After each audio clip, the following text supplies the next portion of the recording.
ဒီမနေ့ဒီ food scrape ဆေးရုံမှာကျွန်တော်တွားလိုက်တဲ့စောကြီးအဲ့တော့ MR solution က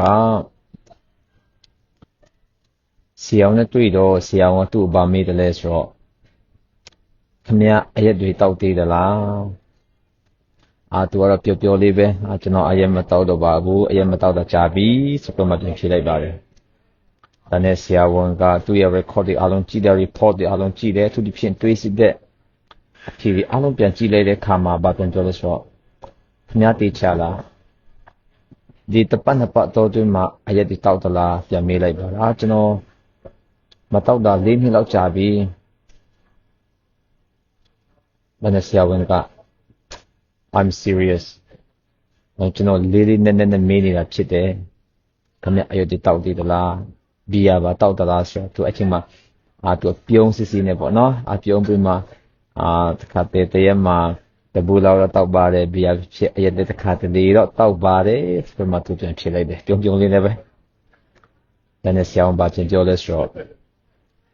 ခင်ဗျအသေးဟာဆိုလို့ရှိရင်အရင်တော့ကအရက်တွေကြောင့်အသေး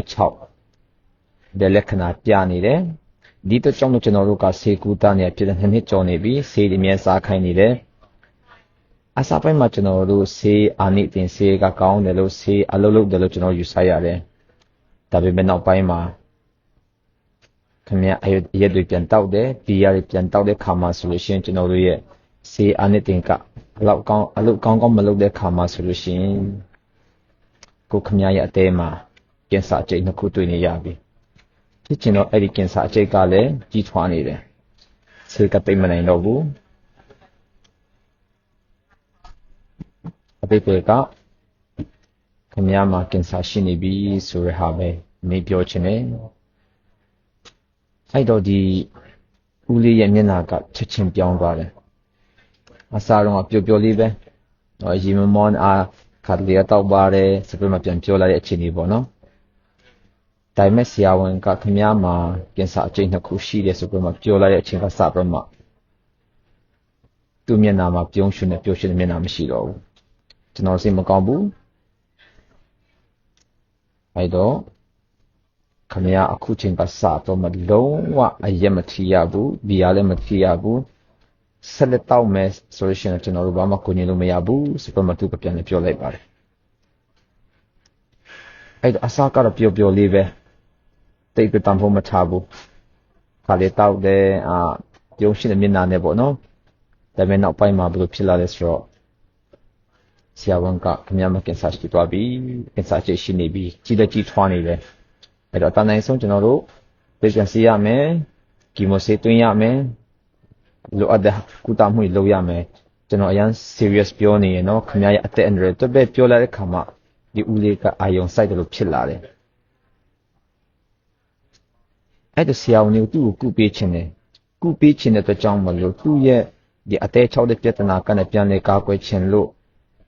သူ့ကို recommendation ပေါ့နော်အကြံပြုချက်တွေအများကြီးပေးတယ်စားရမယ့်ဟာတွေရှောင်ရမယ့်ဟာတွေဆောင်ရမယ့်ဟာတွေအများကြီးပြောပေမဲ့ဒီဦးလေးနဲ့ကောင်းမလိုက်နိုင်တဲ့အခါမှာအခုမှတော့သူ့မှာပြဿနာရှိနေပြီ။ပြန်ဆက်ဖြစ်သွားပြီအခြေအနေကတော်ဆိုးတဲ့အခြေအနေဖြစ်နေတယ်။အဲ့တော့ကျွန်တော်တို့ဘာသွားတရိယာလဲဆိုကျွန်တော်ခရိယန်တရားအနေနဲ့ကျမ်းစာမှာဆောင်ရရှောင်ရနေဖျားခင်ကကျွန်တော်တို့ကိုဖန်ဆင်းထားရဟုတ်တယ်သူ့ရဲ့သားသမီးများအတွက်သူဖန်ဆင်းထားတဲ့သားသမီးများအတွက်အကောင်းဆုံးဖျားခင်အတိဆုံးပဲဖြစ်တယ်။ဆရာဝန်တိရတဲ့တမားတော်တိရတဲ့ပါစတာတိရတဲ့ဖျားခင်အတိဆုံးဖြစ်တယ်။ဒီအတွက်ကြောင့်မလို့ကျွန်တော်တို့အကောင်းမွန်ဆုံးအစားအစာဖျားခင်ပေးထားရရှိတယ်။အထူးဖြင့်ခန္ဓာကိုယ်တို့အစိတ်တောက်ဖြစ်စေမယ့်အစားအစာတွေတေးတွေကိုကျန်းစာကလည်းမတောက်ခိုင်းပါဘူး။နံပါတ်1ကျွန်တော်ခန္ဓာကိုယ်ဟာဖျားခင်ရဲ့တရှိတော်ဝိညာဉ်တော်ဖျားခင်အောင်တဲ့ဗိမာန်တော်ဖြစ်တယ်။ဒီဗိမာန်တော်ကိုဖျက်ဆီးတော့သူဟာဖျက်ဆီးခြင်းခံရမယ်ဆိုတော့မှကျမ်းစာထဲမှာဖော်ပြထားတယ်။အဲ့တော့တုတ်တန်ကျမ်းအခန်းကြီး20အငယ်1မှာကျွန်တော်တွေ့ရကြည့်မယ်ဆိုလို့ရှိရင်လေဒီတဲ့ကမတော့ကျွန်တော်ကမှားထားတယ်တွေ့ရတယ်။ထုတ်ပြမကမဲ့တုတ်တန်ကျမ်း23မှာကျွန်တော်တွေ့ရတယ်ထုတ်ပြမကပဲနဲ့ဟေရှာယအခန်းကြီး9ထဲမှာဆိုလို့ရှိရင်တွေ့ရတဲ့အဖက်အခန်းကြီး9အငယ်18မှာလည်းတွေ့ရတယ်။ဒီတေးကကျွန်တော်တို့ကဘာမှပျော်ရွှင်မှုမပေးဘူးအဲ့ချိန်မှာတချို့ကပြောလိမ့်မယ်ဒါကဆေးအနေနဲ့တောက်တာပါတချိန်တစ်ခါတော့ဆေးမရှိလို့ ကျန်းစာခေတ်ကာလမှာဆေးအနေနဲ့သုံးတယ်ခုကျွန်တော်တို့ဘာအနေနဲ့သုံးတယ်လဲဆေးအနေနဲ့သုံးတဲ့ပုဂ္ဂိုလ်များအနေနဲ့ကောဆေးမရှိလို့များဆေးရှာလို့ဆေးဝယ်လို့မရလို့အရက်ကိုဆေးအနေနဲ့သုံးနေရလားကျွန်တော်တို့ကောင်းအောင်မမေးလို့ရပဲကိုယ့်အကိုဒါလိုလေလေးပါဒီတော့ကြောင့်လည်းဖျားခင်အကောင်းမှုဆိုကျွန်တော်တို့တိထားတဲ့ကြောင့်မလို့ကျွန်တော်တို့အတွက်ပေးထားတဲ့ရကိုကျွန်တော်တို့ကငင်းနေမယ်ကိုကြိုက်တာပဲလုပ်မယ်ကိုယ့်ရဲ့အတွင်းအရာတာရှာရတာကိုတွေ့နေတယ်မြတ်ကြိုက်တာလုပ်မယ်ဆိုလို့ရှိရင်တော့နောက်ဆုံးမှကျွန်တော်တို့ကအတိအပွင့်ကိုရေးရပါလိမ့်မယ်ဒီတော့ကြောင့်လို့စံစာဖော်ပြထားတဲ့အတိုင်းကျွန်တော်တို့ကိုချစ်လို့ဖျားခင်ချစ်လို့ဒီခန္ဓာကိုယ်ကိုဖျားခင်ချစ်တယ်ကျွန်တော်တို့ကိုပျော်ရွှင်စေချင်တယ်ကျမ်းမာစေချင်တယ်ကျမ်းမာမှကျွန်တော်တို့ဖျားအတွက်လည်းဟိုလိုဆောင်လို့ရမှာဖြစ်တယ်ဖျားအတွက်လည်းတက်တက်ခံလို့ရမှာဖြစ်တယ်ဒီတော့ကြောင့်မလို့ခုနဒီဦးလေးလိုမျိုးအစားအပြည့်ပဲရှင်းရှင်းမခယူမဆိုင်ဘူးဒါပေမဲ့နောက်ပိုင်းတကယ်ဆူရတဲ့အခြေအနေရောက်တဲ့ခါမှာဆိုလို့ရှိရင်တော့သူဘာမှလုပ်လို့မရတော့ဘူးအဲကျွန်တော်တို့အားလုံးလည်းဖျားခင်ပေးထားတဲ့အကြံဉာဏ်နဲ့လက်ခံနိုင်တော့တာသမီးများဖြစ်ပြတော့မှဖျားခင်ဘုန်းတော်ထင်ရှားစေတော့တာသမီးများ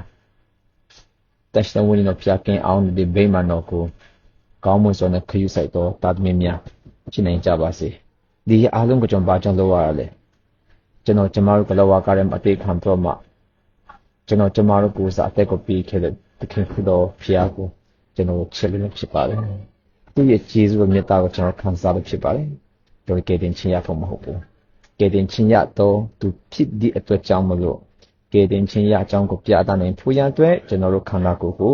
ဖျားခင်အလိုအတိုင်းစောင့်ထိန်နိုင်တော့ဗာမီယောက်စတိုင်းဖြစ်နိုင်ကြပါစေယောက်စတိုင်းပေါ်ဖျားရှင်ကောင်းချပေးပါစေ